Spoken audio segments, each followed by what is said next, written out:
Meanwhile, I looked at the Cobblies and weighed up the odds. Had I ever fought 3 at once? Well, no, because if you were fighting 3 at once, then you weren't so much fighting, you were getting beaten up. But come on, Edward Kenway, I told myself. Yes, on the one hand it was 3 men, but one of them was Tom Cobley, who was no spring chicken, about my father's age. Another one was Seth Cobley, who was Tom Cobley's son. If you can imagine the kind of person who would help his father get a young girl drunk, well, then you can imagine that sort of person Seth Cobley was, which was to say a maggoty, underhand type, more likely to run away from a fight with wet breeches than stand his ground. And what's more, they were drunk. On the other hand, I was drunk too. Plus, they had Julian, who, going on the looks alone, was, which is all I had, could handle himself. But wait a second. Didn't he say earlier that Seth and Tom were brothers? Let's go back up here. Yeah, 2 Cobley brothers. So they're brothers, and yet Seth is also Tom's son. Well, that tells you what kind of family that is. Anyways. Where was I? But I had another idea. The lone rider I could see in the distance. If I could just hold off the Cobleys till he arrived, the odds were likely to shift back in my favor. After all, if he was of good character, the lone rider was bound to stop and help me out. Well, Tom Cobley, I said, you got the advantage over me. That's obvious for anyone to see. But you know, I just wouldn't be able to look my mother in the eye knowing I'd let you and your cronies abduct this pretty young thing. I glanced up the road to where that lone rider was getting closer. Come on then, I thought. Don't hang about. So, I continued, even if you end up leaving me in a bloody heap by the side of this road and carry that young lassie off anyway, I'm going to have to do all that I can to make it as difficult for you as possible, and perhaps see to it that you go on your way with a black eye and maybe a pair of throbbing bollocks for your troubles. Tom Cobley spat, then gazed at me through wizened, slitty eyes. Well, are you just going to stand there talking about it all day, Edward Kenway, or are you going to attend to your task? Because time waits for no man. He grinned an evil grin. I've got people to see, things to do. Aye, that's right, and the longer you leave it, the more chance that poor lassie has of sobering up, eh? I don't mind telling you, I'm getting tired of all this talk, Kenway. He turned to Julian. How about we teach this little bastard a lesson? Oh, and one more thing before we start, Master Kenway. You ain't fit to shine your mother's shoes, you understand? That hit me hard, I don't mind admitting. Having someone like Tom Cobley, who had all the morals of a frothing dog and about half the intelligence, able to reach into my soul, and, if my guilt was an open wound, then stick his thumb in that open wound and cause me even more pain. Well, it certainly firmed up my resolve, if anything else. Julian pushed his chest forward and with a snarl advanced. 2 steps away from me, he raised his fist, dipped his right shoulder and swung. And I don't know who Julian was used to fighting outside taverns, but somebody with less experience than me, that's for sure, because I'd already taken note of the fact that he was right-handed, and he couldn't have made his intentions more obvious if he'd tried. The dirt rose in clouds about my feet as I dodged easily and brought my own right up sharply. He shouted in pain as I caught him under the jaw, and if it had been just him, the battle would have been won, but Tom Cobley was already upon me. I just saw him out of the corner of my eye and was too late to react, and as I was dazed by a fist that slammed into my temple. I staggered slightly as I turned to meet the attack, and my fists were swinging much more wildly than I'd have liked. I was hoping to land a lucky blow, needing to put at least one of the men down to even up the numbers, but none of my punches made contact as Tom Cobley retreated. Plus, Julian had recovered from my first punch with alarming speed and now came at me again. He swung and his hand connected with my chin, spinning me about so that I almost lost my balance. My hat fell off, my hair was in my eyes, and I was in disarray. And guess who came in with his boots kicking? That worm, Seth Cobley, shouting encouragement to his father and Julian at the same time. And the little bastard was lucky. His boot caught me in the midriff, and, already off balance, I lost my footing and fell. The worst thing you can do in a fight against 3 men is fall. Once you fall, it's over. Through their legs, I saw the lone rider up the highway, now my only chance of salvation, possibly my only hope of getting out of this alive.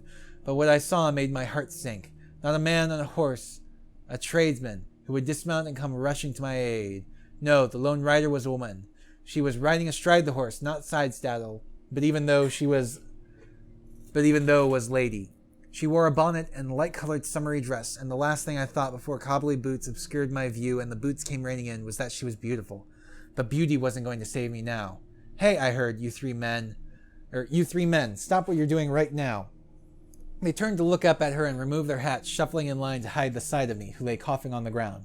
"What is going on here?" she demanded to know. From the sound of her voice, I could tell she was young and, while not highly born, definitely well-bred. Too well-bred, surely, to be riding unaccompanied.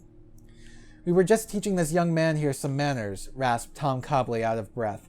Exhausting business it was, kicking me half to death. "Well, it doesn't take 3 of you to do that, does it?" she replied. I could see her now, twice as beautiful as I'd first thought, as she glowered at the Cobleys, who for their part looked thoroughly mollified. She dismounted. "More to the point, what you doing with this young lady here?" pointing at the girl, who still sat dazed and drunk on the ground. "Oh, ma'am, this is a young friend of ours who has had too much to drink." The lady darkened. "She is most certainly not your young friend. She is a maidservant, and if I don't get her back home before my mother discovers that she's absconded, then she will be an unemployed maidservant." She looked pointedly from one man to the next. "I know you men, and I think I know exactly what was going on here. Now you will leave this young man alone and be on your way before I am of a mind to take this further." With much bowing and scraping, the Cobleys clambered aboard their cart and were soon gone. Meanwhile, the woman dismounted and knelt down to speak to me. "My name is Caroline Scott. My family lives on Hawkins Lane in Bristol. Let me take you back there and tend to your wounds." "I cannot, my lady," I said, standing up and trying to manage a grin. "I have work to do." She stood. "I see. And did I assess the situation correctly?" I picked up my hat and began to brush the dirt from it. It was even more battered now. "You did, my lady." "Then I owe you my thanks, and so will Rose when she sobers up. She's a willful girl, not always the easiest of staff, but nevertheless, I don't want to see her suffer for her impetuousness."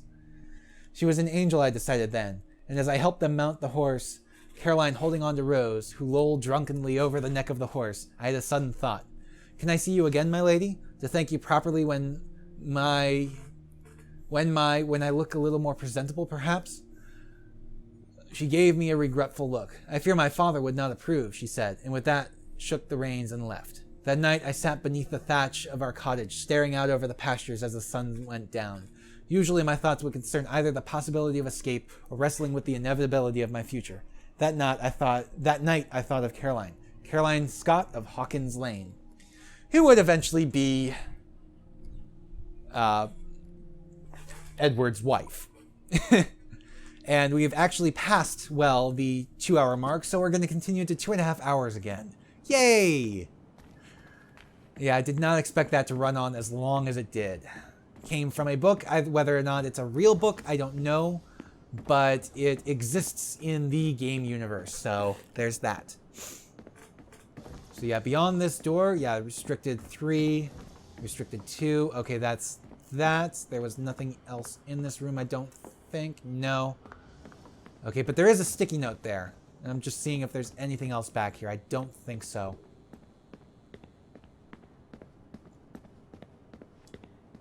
No, okay. Nothing else back this way. So let's go grab that sticky note for some more light reading. Oops, there we go. Wrong buttons. Sticky note 9. Admit them and submit to them. Yes, we submit that by being ourselves the product of an advanced yet earthbound race of intelligent humanoids, we must also therefore be tools ourselves and subject to the intents and purposes of our creators despite our limited agency. So yeah, we've got 2, 4, 6, 7, 8, 9, 10, 11, 12, 16, 17, 19. Don't know how many there are entirely. I want to say something in the early 20s, low 20s. But I'm not entirely sure. But anyways, we're done with this floor for now until we get, until we can unlock level 3 doors. So we may as well go back down to the sample 17 lab. And not enter our Animus quite yet, because there's still more to explore, more computers to hack, and so on.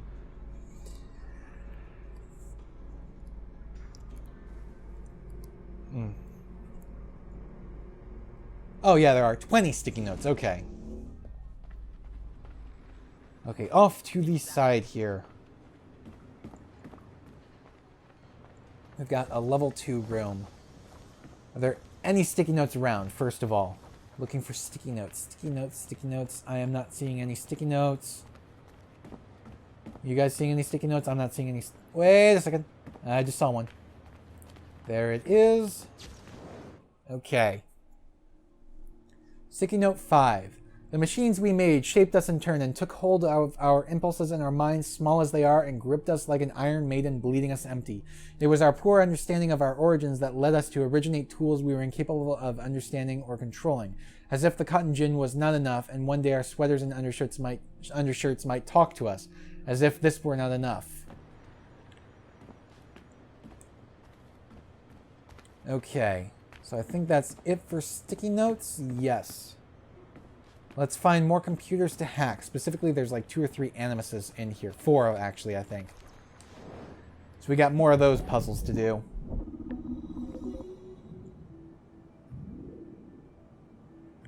Okay, come on. Come on. No! No. There we go. Got it. Found our way. So what's our reward for this one? I do not know, but we'll find out.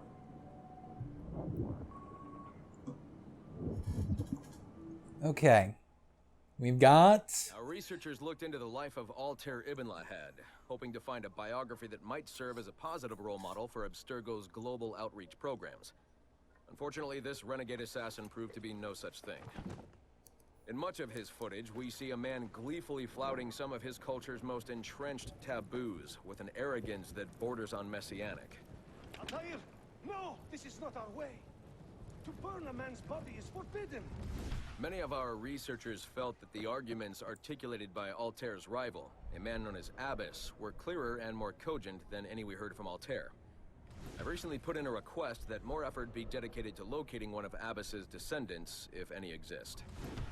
It's clear to us that Altair's transgressions were the primary motivation behind the ultimate dissolution of his despicable order by the middle of the 13th century. We therefore strongly recommend a pass on this property, in favor of a more agreeable and inspiring figure from this era. Right. So yeah, obviously everything in this game, all the meta stuff that kind of breaks the fourth wall a little, is going to have a more Templar, it's basically going to be Templar propaganda. And basically the way Ubisoft seems to be positioning this is that they've taken the sides of the assassins and like it's all real, but we're seeing more the Templar side of things in the game universe. Whereas real life is the assassin side of things. But we've got another one here that we've got to find a way to get to. And there we go. Run along the single continuous line to unlock whatever this is that we've just unlocked. I don't know yet.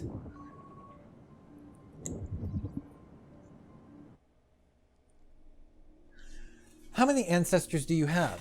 How many of their secrets are locked away in your genes? And how many of their stories are you willing to share with the rest of us? Welcome to the fascinating world of genetic memory retrieval. We here at Abstergo Entertainment are now poised at the precipice of this exciting new frontier, technology and science that will change the way we view the past and live the future. In the coming year, we will be opening studios all across the world dedicated to a single purpose, collecting and archiving the stories locked away in human DNA. And we need your help. We're looking for courageous men and women to donate their genetic materials to our historical research teams and help us make rehistory. Donate today. So join us, Abstergo Entertainment, where the past is our playground. So yeah, it's an ad concept for hidden secrets from Abstergo Entertainment. Okay. And that is 2 out of the 4 here. Here's another one. All right. This one seems a lot less complex. But it doesn't mean it's not as trying to try to figure out, but we found a solution already. So that really wasn't that hard.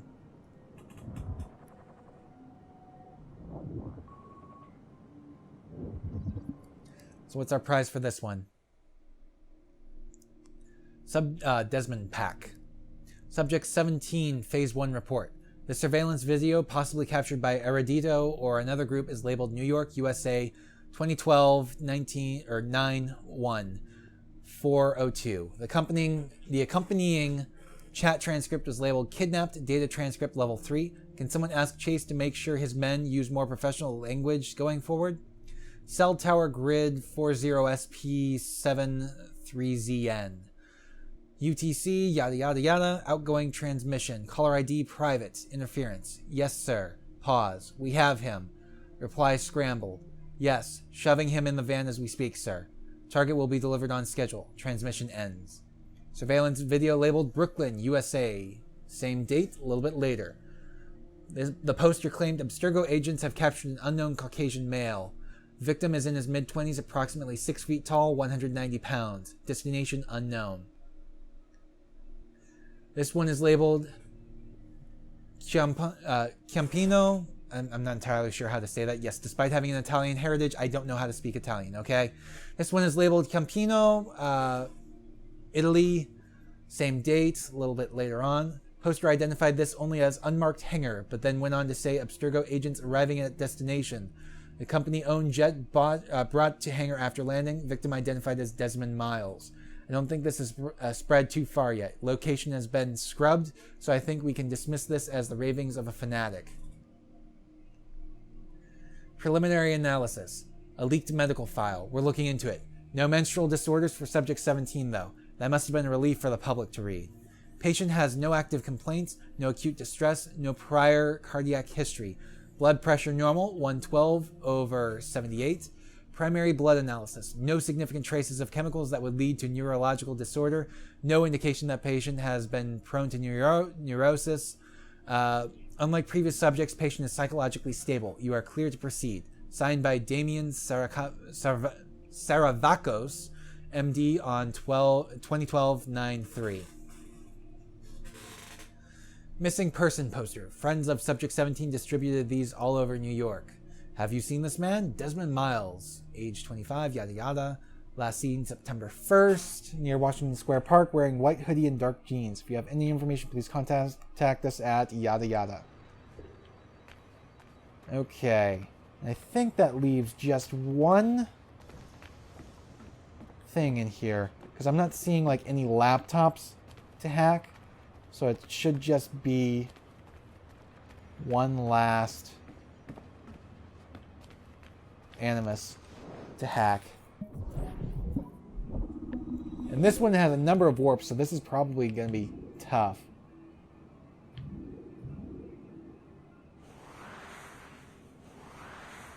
Or not. Alright. What's our prize for this one? I don't know, but we're going to find out. Just like always.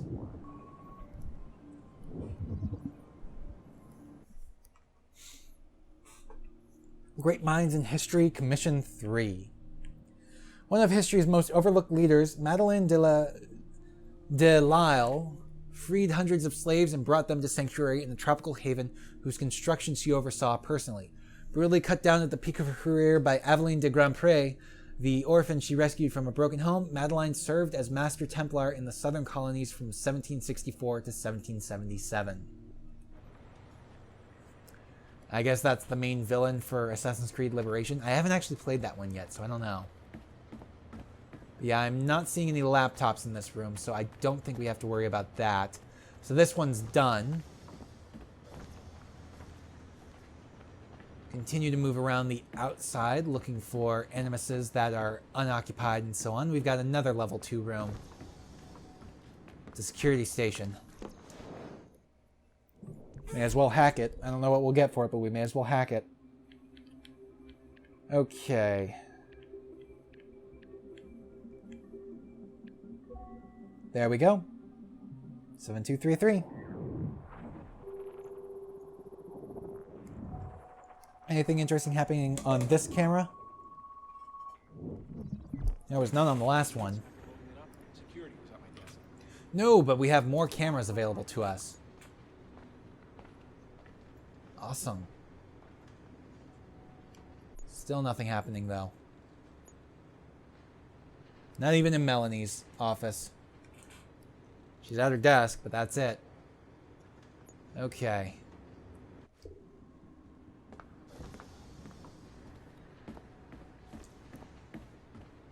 Can we go into her office yet? I don't think we can. Nope. No, we cannot. Well, alright then. That is bathroom. Thanks. Still. Miss Animus is occupied. We've got another room here with a sticky note. It's a conference room. There are a couple laptops, though. What's this say? Sticky note 3.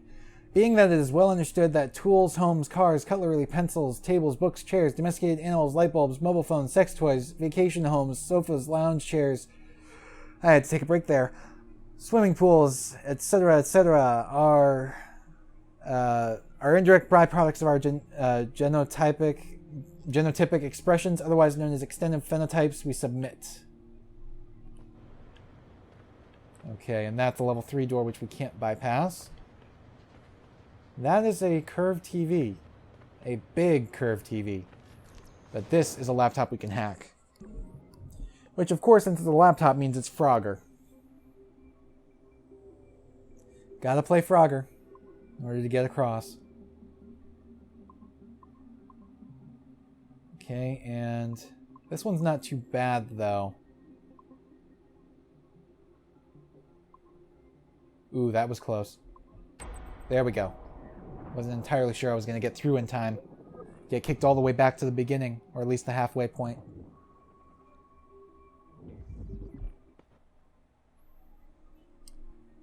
Alea Ghost Lights. That's in India, it looks like. It is the opinion of this researcher that inadequate attention has been paid to Southeast Asia, and in particular the Himalayas. Our research into first civilization peoples and the subtle fingerprints they have left throughout the world would benefit greatly from further investigation into this region. For example, we may find a prime example in the form of the Alea Ghost Lights. Often reported by fishermen, the lights appear over marshes and possess the power to distract, waylay, and even compel victims to drowning, but have also proven useful as navigational aids. Gas seems like too facile an explanation. Has genetic memory research yielded evidence of anything similar yet? Ghosts or gas or something else? In the Himalayas, these are said to be the souls of deceased fishermen. It's also a common legend, also known as like the Will-o'-the-Wisp. Will-o'-wisps. We really don't take fishermen seriously enough, do we? How many times has a simple fisherman village yielded significant information, if not treasure? Also, Bermuda Triangle. What must surely be the most intently studied region whose very existence is routinely denied by official resources.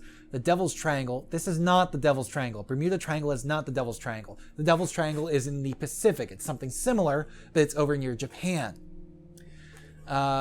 As anybody who played the most recent Tomb Raider game knows. Well, not the most recent if you're watching this after October, but Tomb Raider 2013, whatever. Anyways, has been held responsible for countless vanished vessels, aircraft, and ship alike since the earliest days of sail. The region's techno-omnivorous tendencies have been attributed to many magnetic pull of the laws. Has been attributed. This is like rifled with many typos.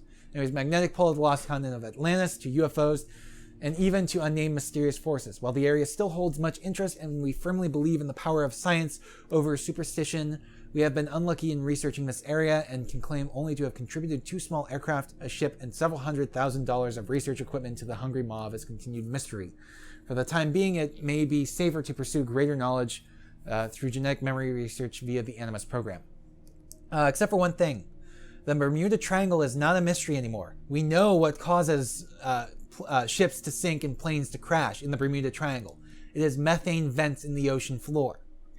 Methane, as it bubbles and rises to the surface, since it is less dense than water, displaces water and causing the density of the water the ships are sailing in to decrease, which means that these ships can no longer maintain their buoyancy and so they sink.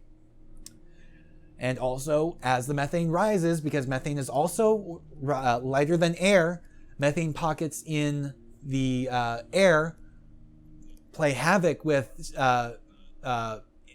aircraft instruments, as well as the fact that since it's less dense, it's going to possibly cause airplanes to dive because they're not moving fast enough to move through the less dense gas and maintain lift. Chichen Itza. One of the most popular tourist attractions in Mexico today, Chichen Itza was once one of the largest cities of the pre-Columbian Maya civilization. Boasting a mix of architectural types from across the empire, it is also known to include contributions from members of the first civilization believed to have fought on the front lines against the human rebellion.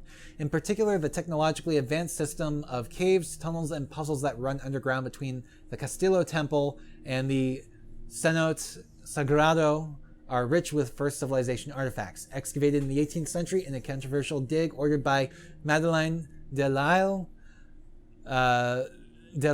or whatever, these range from prophecy discs to rings and shards.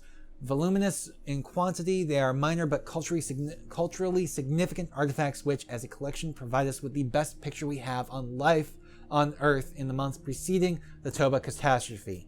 The site is currently under federal protection, but we are close to reaching an agreement with the Mexican government. And, of course, Easter Island. Which, by the way, apparently the Easter heads on Easter Island, they do have bodies, believe it or not. They actually excavated one of them fairly recently, like within the last 5-6 years, I think. And they do have bodies, although they're not as heavily detailed as the heads themselves. Located at the southeastern point of the Polynesian Triangle, Big Rapa, that sounds like a hip-hop artist's name, Big Rapa, is home to some 887 Maui statues created by the Rapa Nui people. One of the most isolated inhabited islands, a territory of Chile, protected as a UNESCO World Heritage Site, it has proven difficult to study closely in this century. Some records are available from the 18th century where the Rapa Nui suffered from disease communicated by European sailors. 19th and 20th century records indicate slave raids, famine, war, and deforestation. Despite this rich and perhaps tragic history, it is the Maui statues that are most heavily protected. Carved from the stone of an extinct volcano, it is not known how they were transported for installation. This mystery fascinates tourists, but if we could gain access to conduct a private archaeological excavation of the island, it is the petroglyphs and network of caves established by even earlier civilizations that we would believe would yield the most productive results. And somewhere in Antarctica, Lake Vostok. Working with our Russian partners, we have secured an agreement to commence research into the subterranean lake that rests deep beneath the Vostok Station, accurately poetically named Pole of Cold, on the East Antarctic ice sheet.